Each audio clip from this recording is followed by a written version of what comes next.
How to fix request access in Google Drive. Hi everyone, welcome back to our channel. In today's guide video, I'll guide you through the steps on how you can fix request access in Google Drive, so make sure to watch the video till the end.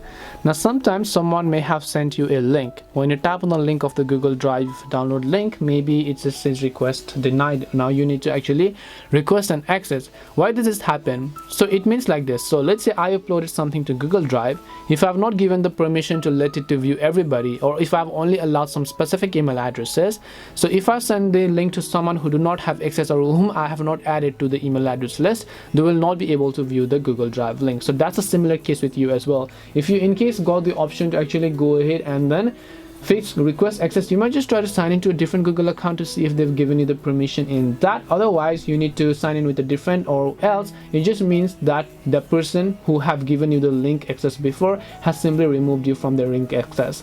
Now to fix this, you can most likely contact the person who owns the Google Drive link, so you can just let them know that you're having this issue and they'll be able to give you the permission to view the file. This is only because you don't have the permission to actually request or access the specific drive folder. So hope this video helped you. If it did help you, then make sure to leave a like and subscribe to the channel. If you have got any questions, then feel free to leave them down. Thank you for watching till the end, and see you soon in the next video.